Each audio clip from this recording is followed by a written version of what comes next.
Bonjour à toutes et à tous et bienvenue à tous les fans de football. J'espère que tout le monde va bien. Déjà le 8e épisode du podcast Real Talk avec Chronique Foot et Real France. Comment ça va les gars? Écoute, ça Écoute, ça va va, hein. très bien. Bientôt la fin d'année. On va bientôt aller se reposer parce que les batteries commencent à souffrir. Mais sinon, on va dire que ça va. Il y a beaucoup de choses à dire encore aujourd'hui. Et toi Ouais, Thomas? tout à fait, tout à fait d'accord. Les petites vacances de fin d'année vont faire du bien, un peu de repos, mais en tout cas, on a encore de beaux rendez-vous, donc on est encore là pour l'instant. C'est vrai que là en ce moment on vit les montagnes russes en tant que supporter du Real. Un coup on est content, un coup on n'est pas content. Je crois que mentalement on est aussi fatigué que les joueurs le sont physiquement. Donc les vacances nous feront du bien d'ici une semaine. Mais en tout cas les amis, aujourd'hui on a un programme assez chargé pour ce podcast comme d'habitude. On parlera dans un premier temps du Real face à l'Atalanta et le Rayo pour revenir un petit peu sur la semaine dernière. On parlera bien sûr de cette Liga qui est extrêmement folle de match en match et par rapport à ce qui se passe avec l'Atlético, le Barça et le Real. Et on reviendra bien sûr sur la finale de la Coupe intercontinentale contre Pachuca et parler un petit peu de Carlo Ancelotti, de son staff, etc. comme d'habitude. Alors pour commencer les gars, Thomas de Real France, je te pose la question. Qu'as-tu pensé de ce match contre l'Atalanta en un premier temps et après éventuellement ce que tu as pensé aussi contre le Rayo, ce que tu as aimé, pas aimé? D'abord, je vais aller on va aller sur le positif tout d'abord côté Atalanta. Vraiment, on a eu 15 très très bonnes minutes de jeu. On avait dit ici, notamment dans ce podcast, qu'on voulait que le Real Madrid impose un petit peu plus son jeu. C'est ce qu'on a fait sur le quart d'heure de jeu face à l'Atalanta. On concrétise, on marque ce premier but. On a même une opportunité avec Mbappé de mettre un deuxième but. Si on est sur le positif aussi, Mbappé, très très bonne première demi-heure de jeu jusqu'à sa blessure malheureusement. Ça aussi, ça fait partie des gros points. Après, c'est vrai qu'après le premier quart d'heure, encore une fois, dès qu'on marque le but, finalement, l'habitude avec les équipes de Carlo Ancelotti, c'est qu'on recule. On a beaucoup reculé, on a un peu arrêté de jouer. On n'a pas eu cette envie de tuer, de faire plus mal que ça à notre adversaire, alors qu'on avait vraiment mieux démarré le match que eux. Donc c'est un peu regrettable en ce sens. Après, je garde quand même vraiment du positif par rapport à ce match, parce qu'enfin, on bat une grosse écurie en Europe. Certainement l'une, si ce n'est la meilleure équipe en termes de dynamique au moment où on les a affrontés. Donc il y a du positif. Enfin, on a battu une grosse équipe. Et puis on a vu des bonnes choses. On a revu un peu du Real Madrid la saison passée. Un Real qui sait faire le dos rond et qui, grâce à ses individualités notamment, réussit à piquer quand il faut pour aller gagner le match. C'est vrai. Et toi Thomas, t'en as pensé quoi? Ouais, pareil, même avis que Thomas, c'est-à-dire qu'on a retrouvé un Real en mode Champions League, capable d'imposer son jeu. Dommage pour Mbappé, c'est la deuxième fois qu'il se blesse et à chaque fois c'est lors des moments où il performe avec le Real. La première fois, il s'était blessé après 5 buts consécutifs avec la Casablanca. Et là, il se blesse alors qu'il fait un super début de match où je l'ai trouvé véloce, athlétique et instinctif. Sur son but, je le trouve très instinctif. C'est vrai. Content qu'on ait battu l'Atalanta parce que mine de rien, ça nous relance aussi à la qualification top 8. Alors même si j'ai vu sur le site de Real France justement que la probabilité était de moins de 20%, sans la victoire, elle aurait peut-être été de 0%. Donc au moins, il nous reste un petit espoir de qualification. Un Jude Bellingham qui continue de performer et un Real qui fait plaisir à voir. Malheureusement, un Real qui n'est pas aussi capable d'être régulier sur un match entier. On a beaucoup de temps faible. Et je pense que cette accumulation de temps faible, ça se ressent aussi sur les résultats qu'on peut avoir dernièrement.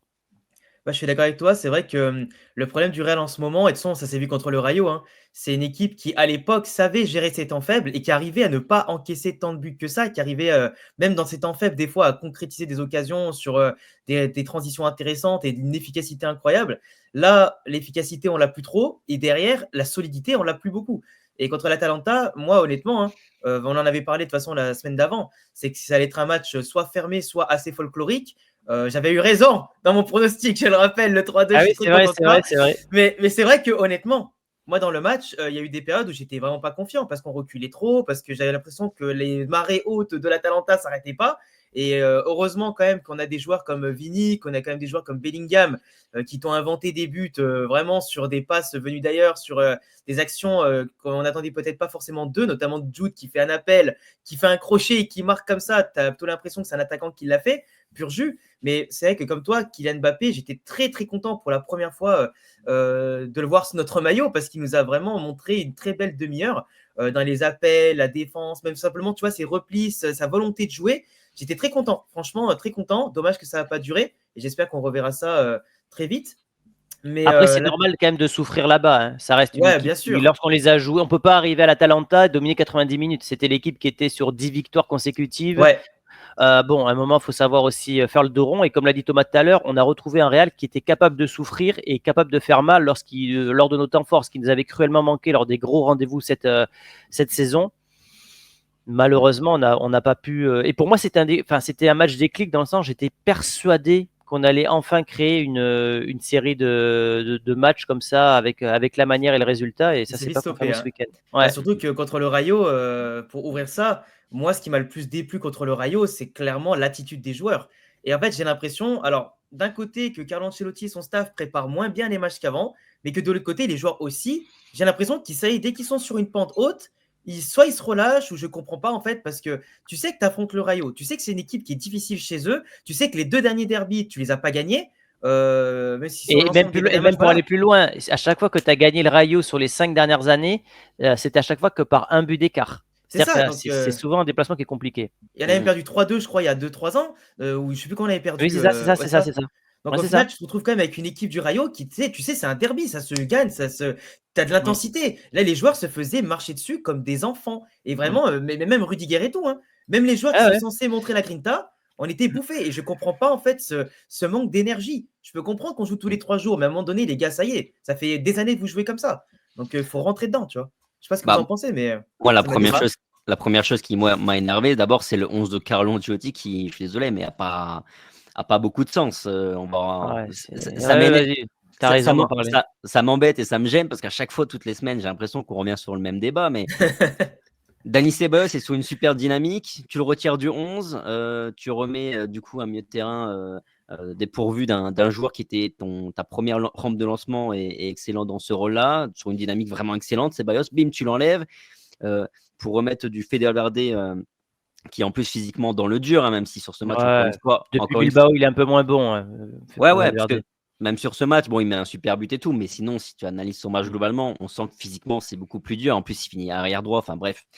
Mais moi, c'est d'abord le 11 qui m'a énervé de Carlo Ancelotti parce qu'il a pas de sens. En plus, bizarrement, bah là, Vinicius Junior, il n'est pas titulaire, donc ça démontre bien quand même que face à l'Atalanta, on a forcé avec Vinicius, on a Mm. pris un risque et il l'a fait jouer 90 minutes en plus.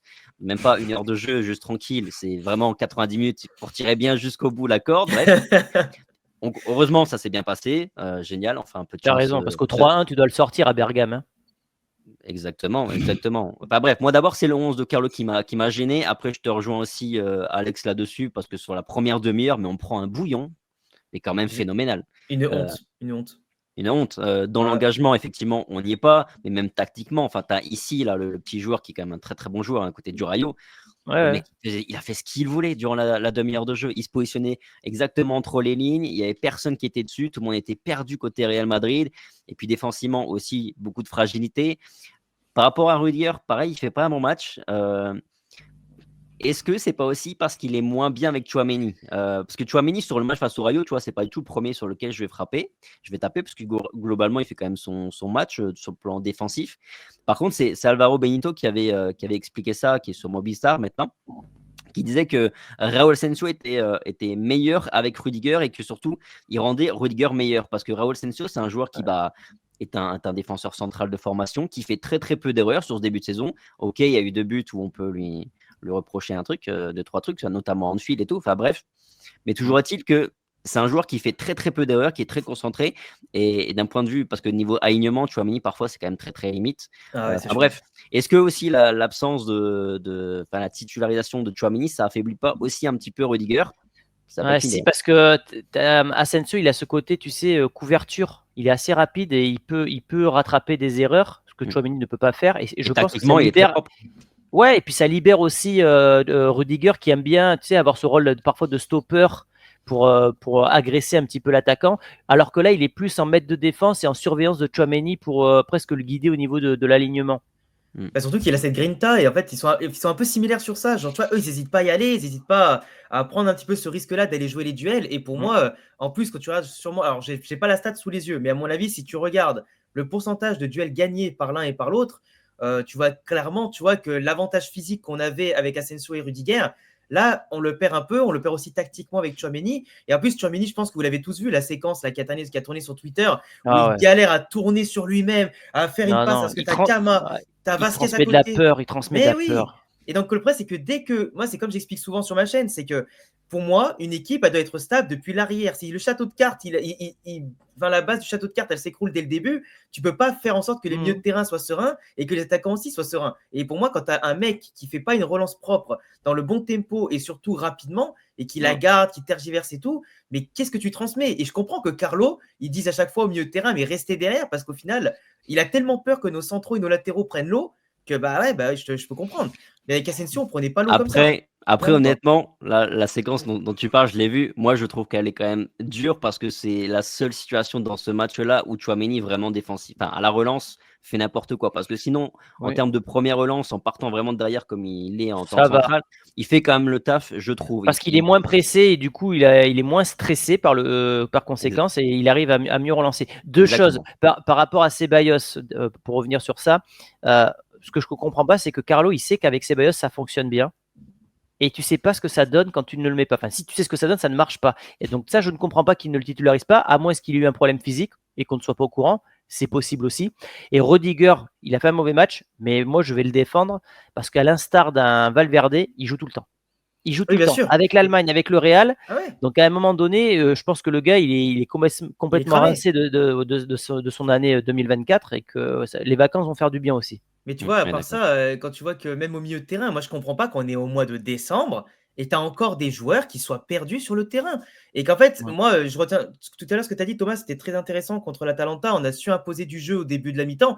Mais tu vois, contre le Rayo, même une équipe. Alors, le Rayo, je les sous-estime absolument pas. Ils ont montré que ça joue au football. Mais quand tu t'appelles le Real Madrid à un moment donné, que tu n'es pas capable d'imposer ton football, parce que du football, on n'en a même pas, c'est un peu du aléatoire et de temps en temps, tu n'es pas capable d'imposer quoi que ce soit contre n'importe quelle équipe. À un moment donné, tu vois, entre le problème d'intensité, d'attitude et tout, il faut comprendre qu'un jour, il faut créer du football. On n'a pas de schéma préférentiel, on n'a pas de relance propre, tu vois. Et quand tu te passes de joueurs techniques comme Ceballos qui sont en pleine forme, je comprends toujours pas Carlo comment il gère son effectif. Tu n'as pas de méritocratie, tu as une hiérarchie qui est trop claire et pas méritante. Et derrière, sur le terrain, mais les joueurs sont cramés parce que tu en as qui jouent plus que d'autres. Donc, surtout la deuxième mi-temps. La deuxième mi-temps, quand tu reviens, tu fais l'exploit de revenir à 2-2 avant la mi-temps. Normalement, quand tu es le Real, et on l'a vécu pendant des années, tu déroules en deuxième mi-temps. Mais bien sûr. Moi, j'étais sûr qu'on allait gagner 4-2, 5-2 ce match-là. Je me suis dit, ils vont dérouler, c'est bon. L'autre, ils ont laissé passer leur chance. Le Rayo, c'est terminé. Et j'étais persuadé qu'on remporterait ce match. À 3-2, je me suis dit, c'est nickel. Bon. On est dans le bon scénario. Et non, on s'écroule derrière. Et je regardais la défense du Real sur les derniers matchs. Donc 3 buts encaissés contre le Rayo, 2 contre l'Atalanta, 2 contre Bilbao, donc clean sheet à Girone. Ensuite, on en prend quand même 2 à Liverpool. Ça veut dire qu'on prend quand même pas mal de buts, quoi. Et c'est ça qui est gênant, voire inquiétant par rapport au match du Rayo, c'est que en fait, tes individualités offensives, elles ont répondu présent, parce que tu as Bellingham qui met un but presque tout seul, avec un Rodrigo. Pour lui. Rodrigo qui va marquer son but aussi, Valverde qui va marquer aussi son but. Enfin, 3 buts vraiment, c'est pas sorti du collectif. C'est des joueurs qui, les individualités comme toujours sous Carlo Ancelotti. Donc offensivement, tes individualités ont répondu présent. Tu marques 3 buts dans le match et ça suffit pas pour aller gagner au Rayo parce que défensivement, tu es trop faible. Alors on a parlé de Tchouaméni, on a parlé un peu de Rudiger, mais les plus à blâmer encore sur le match. Les latéraux. Vasquez et Fran Garcia, laisse tomber. Fran Garcia, je suis désolé, je me suis fait l'avocat du diable, mais les amis, plus le temps passe et plus je me dis, mais en fait, soit je suis un mec trop gentil, soit je sais pas, j'ai vu de l'espoir en lui, mais moi, plus ça passe, plus je me dis, en fait, t'as De Frutos, il l'a tellement mélangé que je me suis dit, oh là. Aïe. Ouais, mais j'en vois encore plus à Vasquez, moi. Parce que Vasquez, ça fait longtemps qu'il est à Madrid et là, il est directement impliqué sur 2 buts. Alors, sur le corner, je ne comprends pas qu'il marque un mec qui fasse 10 cm de plus que lui. Ça, c'est la première chose. Et sur le premier but, il va sur le défenseur que Tchouaméni a au marquage, ce qui fait qu'il délaisse complètement le mec qui est tout seul et qui crucifie de la tête Courtois. Courtois qui, au passage, je trouve qu'il n'a pas fait un grand match. Courtois, non, il n'a pas été exemplaire. il pouvait mieux faire, franchement. Ouais, il C'est peut mieux faire. surtout que Courtois nous a habitués à des standards, Ouais, voilà, voilà, c'est ça. Ah ouais. C'est peut-être à ça. sortir 1 ou 2 «miracles» entre guillemets par match. Là, il en a fait aucun, donc c'est vrai que tout de suite, en fait, C'est ouais, top. parce qu'après les 3 buts en soi, ils sont difficiles à sortir, mais effectivement, je te rejoins Thomas, là-dessus. En conclusion, peut-être pour cette première partie, Ouais. encore une semaine finalement où on sort pas beaucoup plus avancé, hein, pour Pas le de Real, progrès. Pas de progrès, hein. On a les mêmes analyses et Pas de résultat. bon, on pourra dire dans ce, bilan 2024, rapide qu'on a eu une très bonne première partie d'année et une deuxième moitié, très compliquée. Maintenant, on attendra 2025 et on espère que, comme on parlera en fin de vidéo, que le cru 2025 sera de très, très bonne, qualité. En attendant, très bonne transition parce que là, en parlant de qualité, est-ce qu'on peut dire déjà que la Liga, cette année, est de qualité ou pas? Ça dépend parce qu'on disait souvent que la Liga était facile pour le Real, pour le Barça, mais finalement, beaucoup de petites équipes nous font perdre des points qui pourraient bien peut-être profiter à l'Atlético Madrid. Vu comment le Real et le Barça se passent tour à tour, non, j'ai pas Oh, envie de passer premier, tiens, je te le rends pas. Mais qu'est-ce que vous pensez en tout cas de ce début de saison qui est, à mon sens, totalement fou et peut-être qu'on n'a pas vu depuis très longtemps quand même, hein, en termes de concurrence. vas-y Thomas, je te laisse, commencer. Globalement, je pense qu'il y a un bon niveau en Liga cette saison. De toute façon, ça se ressent aussi globalement sur les résultats européens. Je regardais justement pour bien vérifier avant de faire le podcast. Tu regardes en Europa League, tu as l'Athletic Club qui est deuxième, hein, du classement en Europa League. Tu as la Real Sociedad qui n'a pas fait du tout un bon début de saison, mais qui est quand même malgré tout Qui remonte, hein, je crois, un peu. ouais, qui remonte tranquillement, qui est 12e notamment en Europe. En Liga aussi, ça remonte tranquillement, mais sûrement. Oui, je pense qu'on a une Liga qui est un peu plus compétitive et en même temps, peut-être que, enfin, c'est même sûr, je pense, on a les 2 premières locomotives, le Barça et le Real Madrid, qui font finalement pas. Alors, le Real, on le savait déjà, fait pas un grand début de saison, une très bonne première partie de saison, beaucoup de points lâchés en route. Et puis, bah, on voit que le Barça, au final, c'est la même chose. Ouais. Ce matin, j'ai vu passer une stat, le Barça de Flick, Oui, après ce même oui, nombre de journées, a le même point non, le même non, nombre de points, pardon, que le que Xavi. Barça de Xavi l'année dernière. Donc Ouais. l'année dernière, le Barça de Xavi, on s'en souvient très bien, comme on en parlait, parce que le Real avait beaucoup plus d'avance déjà à ce moment-là de la saison, enfin avait un peu d'avance, avait gagné le Classico, tout ça. Donc oui, finalement, on a 2 locomotives, le Barça et l'Atlético l'Atlético, bah, lapsus parce qu'on va Lapsus, évidemment oui, parler. c'est un lapsus. Le Barça et le Real qui sont en difficulté, qui font les montagnes russes, surtout Ouais. côté Real. Le Barça, c'est surtout un vrai creux depuis quelques semaines parce que c'est seulement une victoire sur les 6 derniers matchs de Liga, quand même. Ouais, ouais. Et puis on a l'Atlético, effectivement, qui sans faire aucun bruit, hop, est remonté au On l'a classement. évoqué il y a 2 ou 3 podcasts et ça déjà. Souvenez-vous, on en avait Et parlé. l'Atlético qui a son destin en main pour passer les fêtes de fin d'année leader, hein. Euh, Et qui l'aurait cru? je, Qui l'aurait cru? je, je pense qu'on va peut-être avoir un champion d'Espagne qui aura le moins grand total de points depuis des années. Ah, c'est Parce que possible, hein. là, franchement, ok, je pense que le niveau en Liga est compliqué quand tu joues Bilbao, la Sociedad, c'est pelouse compliquées, mais normalement, un grand Barça, un grand Real, jamais ils perdent des points à Majorque, à Las Palmas, c'était qui, Leganés, là. Mmh. Normalement, non, on n'a pas été habitué à ça. Je pense qu'il y a. Où ça Alors, je arrive pense 2 que c'est. fois dans l'année, quoi. Ouais, voilà. Et là, je vais essayer de vous montrer la série de l'Atlético en image parce que je me rappelle C'est que j'avais évoqué ça il y a 2 ou 3 semaines. Bon, j'avais suivi la dynamique, mais sans pour autant y croire vraiment. Là, 11 victoires de ouais, suite, là, je crois, non? C'est c'est ça? pas que bah, tu vas voir, Ouais. c'est ce qu'on appelle un super green présenté. Non, mais l'Atlético Et Madrid, c'est impressionnant parce qu'au début de saison, je crois dites-moi qu'ils si avaient vous pris voyez là, vous voyez ou 3-0 pas contre l'écran? Lille ou 4-0, Oui, je sais pas comment ils avaient pris. Ils voilà. avaient fait full défaite. Ah ouais, c'est beau ça, putain. Ça, C'est c'est que beau. des victoires. Alors, il y a des buts Ah ouais. encaissés à quasiment chaque rencontre, encore que, mais c'est surtout beaucoup de buts marqués. 3 buts, 3-1, 4-3, 3-1, 5-0, 6-0.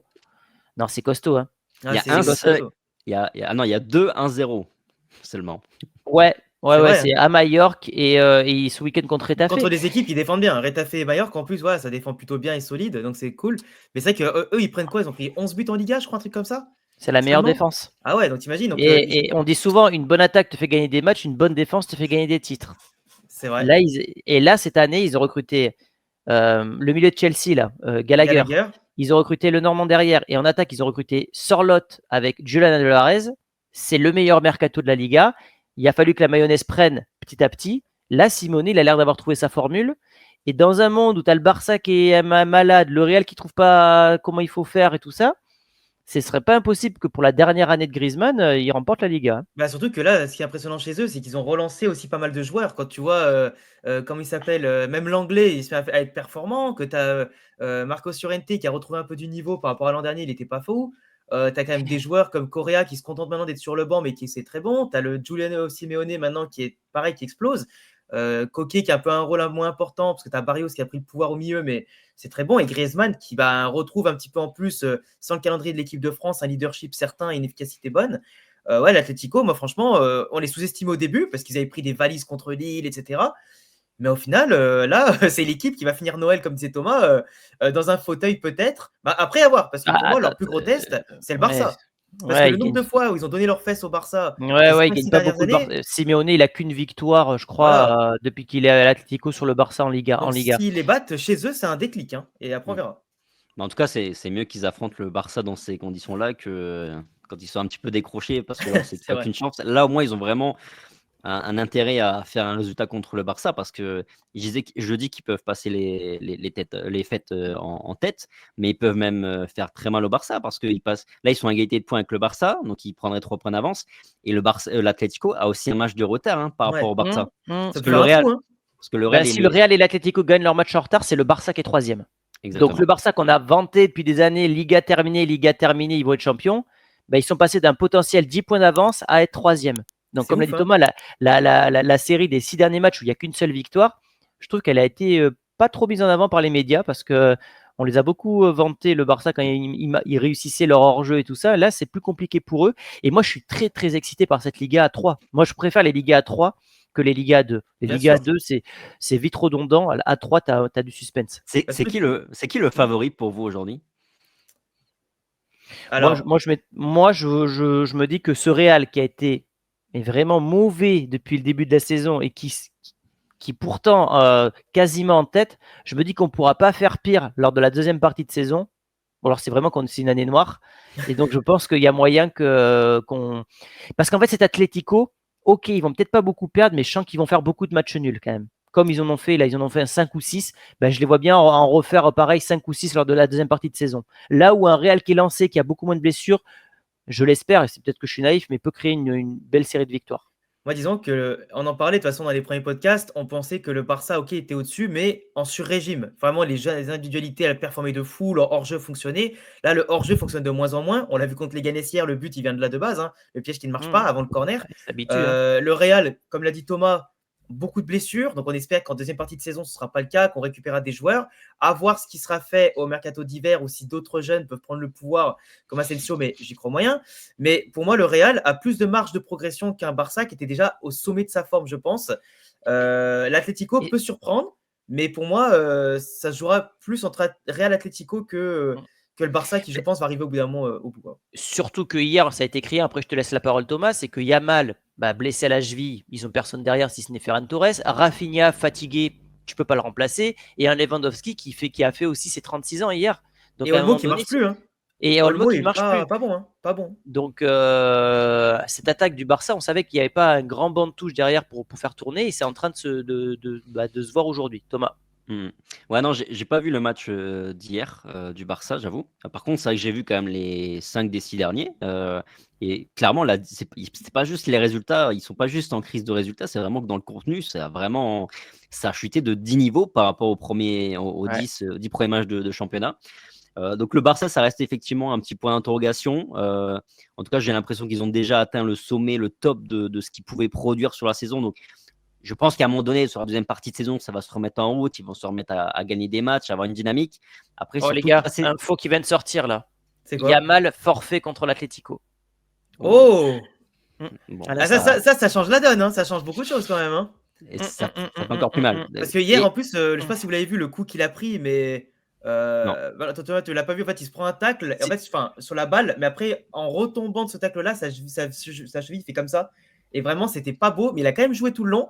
Et moi, j'avais dit dans mon débrief que je comprends pas comment le joueur n'a pas l'honnêteté de se dire il faut que je sorte, parce que clairement, de la 15e minute au moment où il prend le tacle jusqu'à la 75e, il était éteint, mais vraiment éteint. Genre, ses dribbles, zéro vitesse, zéro intensité. Et je trouve qu'il a forcé pour rien. Et je pense qu'il a voulu aller dans le sens de l'équipe. Mais c'est là aussi où tu vois l'inexpérience de la jeunesse quand même. Parce qu'à la mi-temps, C'est à pas à froid, lui, c'est pas à je lui de faire dis, ça. C'est son entraîneur. S'il voit qu'il est bien sûr. touché, à un moment, tu as une échéance qui est hyper importante contre l'Atlético. Tu le sors, bien sûr. Bah après, si le joueur te dit qu'il est bon, tu sais qu'il a pas mal, Ouais, c'est c'est ça vrai, le problème. c'est vrai, t'as raison. Ouais. Tu vois, et pour moi, je pense que son inexpérience, là, elle lui fera défaut. Et là, c'est ce qui risquait d'arriver. Non, puis bah voilà, ça fait partie justement des éléments. Lamine Yamal, qui clairement était le dynamiteur avec Rafinha sur ce début de saison pour le Barça, on voit que dès qu'il n'est pas là, il y a des soucis. Et Lamine Yamal, attention, parce que le Barça, depuis très très jeune déjà, le mec il avait 16 ans, il enchaînait déjà les titularisations. Pedri. Attention, on l'a déjà dit et redit, le Real Madrid là-dessus est quand même beaucoup plus précautionneux. On voit ces derniers cas, Pedri, très bon exemple, que quand tu tires trop à un moment donné, les jeunes, bah, ça ne suit pas. Rafinha, on l'a déjà dit. Le Robert Lewandowski aussi c'est plus compliqué. On sait qu'il ne pourra pas faire une saison entière de Ballon d'Or, Lewandowski, comme il a fait sur le début de saison. Enfin bref, incertitude côté Barça, incertitude aussi côté Atlético, parce que là, ils sont très forts. Mais souvenez-vous que l'année dernière, sur la période, c'est pareil, hein, notamment en janvier, février, Atlético très fort, ils nous battent en Copa, mais derrière, ça s'écroule. Hein. Donc comme vous, je vous rejoins. Le Real, pour moi, reste favori parce qu'on ne peut pas faire pire que sur la première partie de saison. Par contre, il faudra du football. Il faudra un peu de football. Au-delà de l'aspect physique, parce que je trouve que physiquement, on est vraiment pas ouf Même là. pas. Mais si on sait que ce sera mars, etc. Des il faut le individualités. football, Bah ouais, Et mais tu te rends compte que contre l'Atalanta, on a mis Rayo, pardon, on a mis 3 buts quasiment venus d'ailleurs.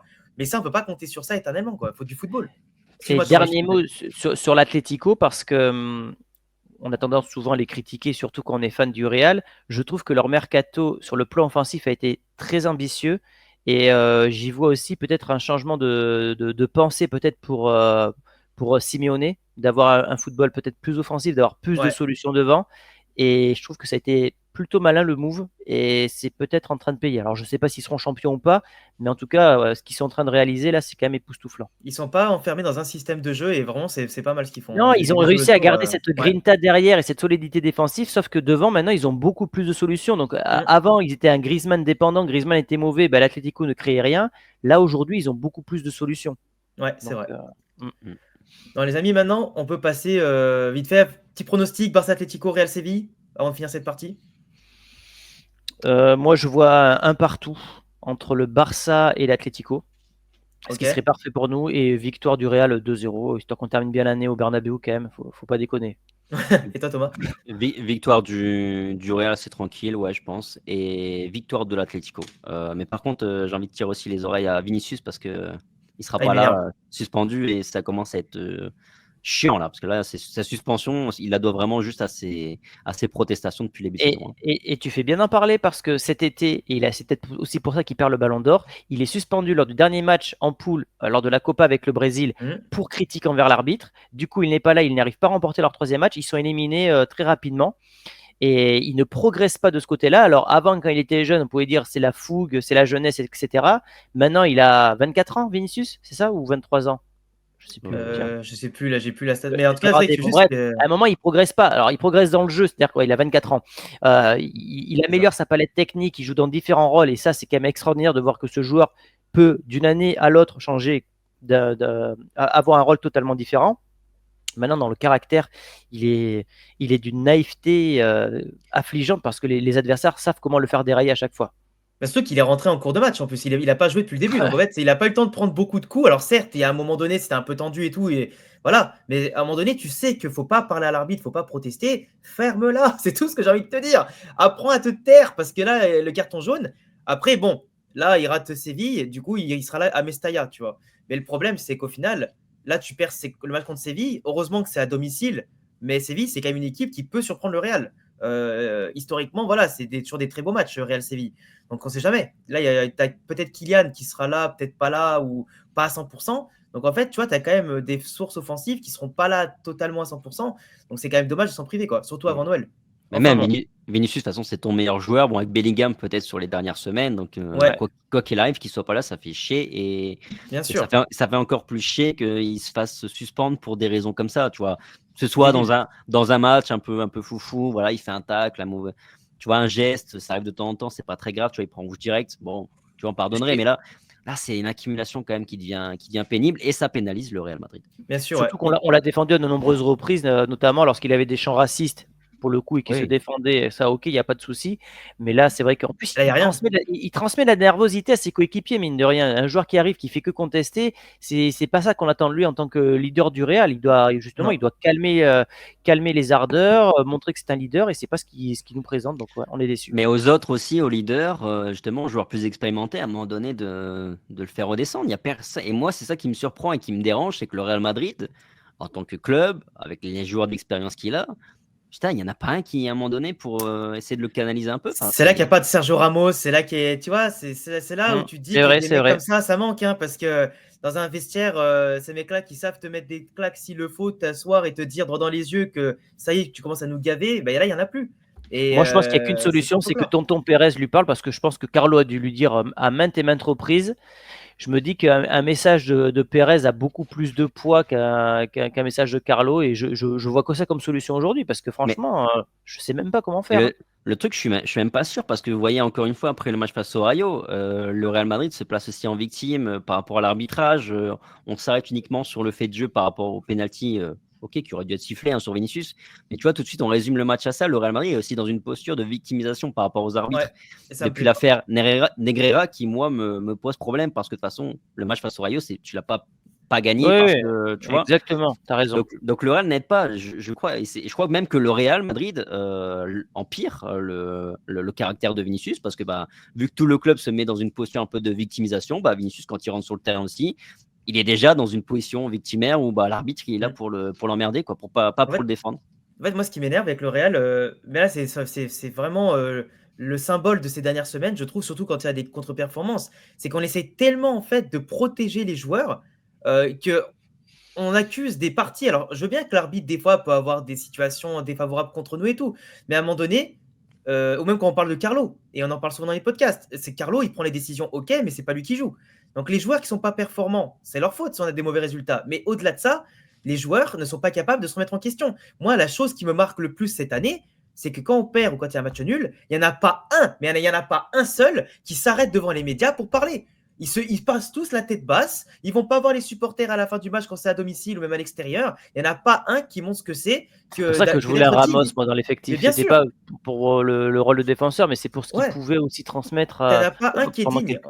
Et pour moi, Ouais. aujourd'hui, ce manque d'intensité, ce manque de coronel, excusez-moi l'expression, mais ce manque de pas mal de choses, j'ai l'impression qu'on perd petit à petit les valeurs qui faisaient la grandeur du Real à des moments et qui montraient que c'était un club vraiment au-dessus des autres. Et là, on devient pas une mentalité de petit club, mais presque. Genre, on rejette la faute dès qu'on a perdu, on rejette la faute au lieu d'assumer ce que nous-mêmes, on n'est pas capable de faire. Et je trouve que ça, c'est pas une marque de champion. Et moi, ça m'énerve énormément. D'où la transition avec le discours de Carlo à l'interview, ça fait une petite passe D, que je trouve à chaque fois, son discours n'est pas bon. Pour moi, son discours, il transmet ni sérénité, ni confiance en soi, et rien. Et moi, franchement, je ne sais pas ce que vous en avez pensé, notamment de sa conférence de presse d'après-match, sur le fait que 2025, il voit ça comme une bonne année, ou peut-être, évidemment, comme il l'a dit. Mais moi, franchement, il me transmet tout sauf des bonnes vibes. Donc voilà. Non, mais il a dit un truc hyper important. Il a dit que l'an passé, ils ont pas gagné au Rayo et qu'ils ont été champions Ah, mais d'Espagne. qu'est-ce que c'est que ça L'analyse est quand même incroyable. C'est comme Il y a, dire on prend 4-0 contre le Barça tous les ans et après on gagne la Champions League. Non, c'est il y bon, a- tu vois, c'est pas il y a possible. pire que, il y a pire que ça. Il y a pire que ça. C'est qu'il a dit après le match, moi, je sors satisfait de ce match. On est sur le bon chemin. Il a dit il y a match nul et match nul. Il y a les matchs nuls comme à Mallorca, à Las Palmas, où là j'étais très, très énervé, très nerveux, tout ça. Il a dit parce qu'il est préoccupé après ces matchs-là. Là, il dit après le Rayo, bon, je sors satisfait parce qu'on a réagi, parce que l'équipe a réagi, parce que là, on a vu l'image d'une équipe qui s'est battue jusqu'au bout, tout ça. Je sors satisfait du match. 3-3 au Rayo Vallecano, en t'ayant fait balader comme tu t'es fait balader pendant une demi-heure et pendant toute la première demi-heure, et après tu dois encore ton retour grâce aux individualités, et tu dis tu sors satisfait. Enfin, c'est lunaire le discours. À côté de la plaque. Il est en bout de piste. Enfin, je pense que des fois, je me demande s'il n'est pas au courant que c'est sa dernière saison et qu'en fait, il s'en fiche un petit peu de savoir ce qu'il va dire ou pas, parce que c'est pas possible de sortir des trucs comme ça. Ça lui ressemble pas. En plus, l'an dernier, il n'était pas comme ça. Alors, l'an dernier, il avait des meilleurs résultats. Donc, ça, c'est différent. Mais quand même, je trouve que là, c'est pas digne de Carlo. Tu vois, Après, je demande pas un discours à la Mourinho qui va tacler les joueurs, qui va. Je ne pas ça, parce que ça, c'est pas. Ça peut être bon comme réveil sur l'instant, mais après, sur la durée, c'est nocif. Ouais, voilà. Mais quelqu'un qui, au moins, je sais pas, à vous, devant tout le monde, mais on voit le match en 4K. Il y a des millions de spectateurs à travers le monde. On a tous vu que le Real, ils n'étaient pas capables de mettre du jeu et de l'intensité. Dis-nous pas qu'ils sont battus comme des guerriers à la fin. Tu vois, genre, on le voit le match. On le voit. À un moment donné, arrête de mentir. Parce que ce discours-là qui va juste taper les footix, qui ratent pas les matchs et qui vont juste se contenter de lire les interviews. Mais le problème, c'est que les gens qui regardent les matchs, et dont les journalistes qui lui posent des questions, quand même, ils sont là. Et Pérez, il le voit le match. Le staff du club, il le voit le match. Donc à un moment donné, arrête. Et les joueurs aussi, ils doivent arrêter de se mentir à eux-mêmes, tu vois. Sur la Cadena Ser, il y a un journaliste qui a fait une phrase très pertinente après la conférence de presse de Carlo. Il a dit Carlo Ancelotti est en train de s'habituer à voir des matchs que les autres, nous ne voyons pas. C'est pas mal ça. C'est trop vrai. Je crois que c'est un parfait résumé, donc je crois qu'il n'y a même rien à ajouter sur ça. Ouais, après, sur sa déclat vraiment sur 2025, il voit des bonnes choses. Là, je pense qu'il a raison. Oui, moi oui, aussi, oui. c'est vrai que là, on a l'infirmerie qui commence à se vider un petit peu. Croisons les doigts pour que sur les 2 derniers matchs qui arrivent, il ne se passe rien de problématique qui vient s'ajouter au problème. Mais il a toutes les raisons d'être positif pour 2025. Mais voilà. Ce discours. On passe à Pachuca, là. Allez, Pachuca. Allez. Nouvelle finale. C'est vrai que là, mercredi, du coup, 18h. Sur quelle chaîne, je sais pas. Mais c'est à 18h le match. Ouais, 18h le match. BeIN Sport. Mais sur BeIN Sport, ok. Donc 18h sur BeIN Sport. Finale Coupe intercontinentale contre Pachuca. Cette année, le Real, pour rappel, pour ceux qui n'ont pas suivi, joue directement la finale, ne passe pas par les demi-finales. Pachuca qui a quand même sorti Al-Ahly et juste avant Botafogo qui a remporté la Copa Libertadores et le championnat brésilien. Donc quand même une équipe qui est 16e au classement du championnat mexicain, qui ne fait pas donc une bonne saison au niveau national, mais par contre sort de très belles équipes au niveau international et n'est pas sous-estimé. Alors moi, je ne connais pas les joueurs qu'il y a dans cette équipe, mais vous m'avez dit tout à l'heure qu'on les affrontait 2 fois cette année, une fois maintenant, une fois au Mondial des clubs en fin d'année. Mais globalement, comment vous le sentez, ce match-là, sachant que le Real va devoir faire le déplacement jusqu'au Qatar, que eux, je crois, ils sont déjà, etc. Donc il y a le décalage horaire, le jet lag, un gros calendrier qui nous attend. Qu'est-ce que vous en pensez, ce match-là? Écoute, si on s'incline contre le 16e du championnat mexicain, je pense que là, c'est la calice jusqu'à la liste. Début de saison cauchemardesque. Ah non, pour moi, c'est inenvisageable que tu ne remportes pas, et encore plus avec la manière, cette rencontre. Enfin, je sais pas, à un moment, il faut être un minimum ambitieux. C'est un trophée à l'échelle mondiale. Le Real l'a remporté, je regardais le palmarès là. La dernière fois qu'il a remporté la Coupe intercontinentale, c'était en 2002. Puisque après, ils ont exprimé après. Hein. Ouais, ça s'est arrêté en 2004. C'est le Porto qui l'avait remporté la dernière édition. Après, on est passé sur le format mondial des clubs. Ouais, donc 2002, le Real, il a remporté aussi en 98. Ils ont perdu en 2000 contre Boca Juniors. Voilà, je crois que c'est la seule fois où le Real est allé à jouer cette compétition. Je regarde avant les différents formats, mais non, je crois que c'est ça. Parce qu'on rappelle bien que c'est pas la même chose que le mondial des clubs que le Real joue d'habitude. Là, le mondial des clubs, c'est le format maintenant qu'il y aura en fin d'année. Mais c'est vrai que cette coupe, comme tu dis, c'est une finale. Donc le Real, en général, en finale, c'est jouer tout ça. Moi, ça me fait plus peur par rapport au match contre Séville le week-end, parce qu'il y aura le déplacement en avion, etc., qui vont un peu peser. Mais sinon, ce match-là, je suis désolé, hein, Pachuca, pas Pachuca, là, faut gagner. Hein. Là, on a affronté des adversaires beaucoup plus forts dans d'autres éditions. À un moment donné, ça y est, il faut que les joueurs ils se disent, là, on finit l'année en beauté et surtout un deuxième trophée. Et ça met en confiance. Surtout qu'après, en janvier, tu as la Copa del Rey qui commence, tu as la Super Coupe d'Espagne à jouer qui sera aussi à gagner. Donc, tu vois, là, tu as l'occasion quand même d'engranger des trophées en un ou 2 mois. Tu vois. Et en plus, d'abord un record. Ouais, carrément. Voilà. Ça fera 4 coupes. Ça, on serait le seul club à avoir 4 coupes intercontinentales. On a déjà le record en mondial des clubs, en Ligue des Champions, en Liga, et je crois qu'il y en a une autre. Est-ce que c'est Super Coupe d'Espagne? Super Coupe, je ne sais pas si on l'a ou si on n'est pas loin. Je crois qu'on l'a aussi. Non, mais après, c'est vrai que Pachuca, on ne connaît pas du tout. Même ce matin, je regardais un peu leur effectif. Vraiment, il n'y a aucun joueur qui me dit quelque chose. Il y a 2-3 joueurs, notamment leur meilleur buteur, dont le nom ne me revient pas, qui a fait un passage en Europe, qui a fait 10 clubs en 12 ans, un truc comme ça, et que des clubs moyens.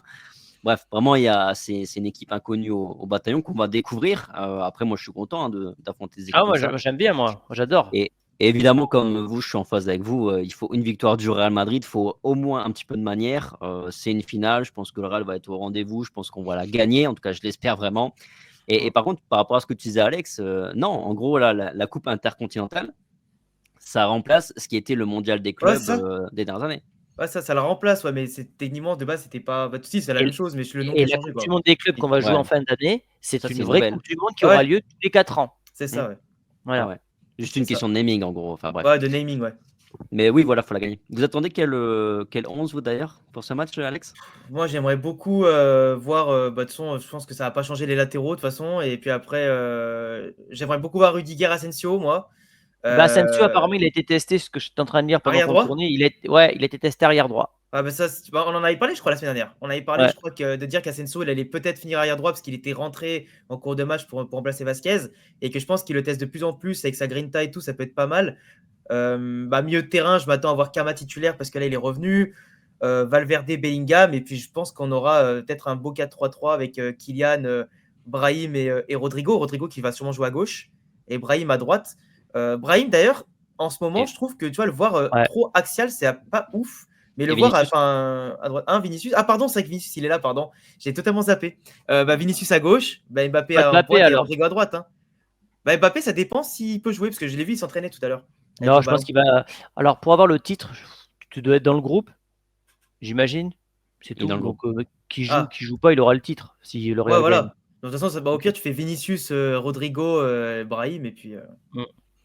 Mm. Ok, ouais, bah, moi pareil, j'espère Vinicius. Ouais, il faut qu'il joue parce qu'il jouera pas contre Séville, donc autant l'utiliser maintenant, parce qu'après tu as la trêve. Ouais, c'est ça. Faudrait que Rodrigo marque pour enchaîner un deuxième match en marquant, histoire de créer une dynamique et qu'il arrive avec de la confiance avant Séville. Et peut-être à la rigueur reposer un Valverde et un Rudiger là, pour ce genre de match. Voilà, c'est quand même un club mexicain. Bon, c'est une finale, donc je pense que le Real va vouloir absolument la gagner.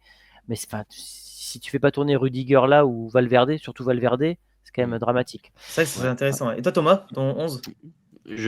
Asensio à droite, justement, c'est une équipe qui me plaît bien. Et je pense que c'est le moment que jamais, en fait, Ouais, c'est vrai. de le Complètement. tester. Je pense que Pachuca, c'est une équipe qui reste largement à notre portée. C'est le moment de le tester. En plus, bon, tu peux dire Lucas Vasquez sans le blesser. Bon, on va faire un petit test. Toi, souffle un petit peu. On a besoin de toi face à Séville, tu vois.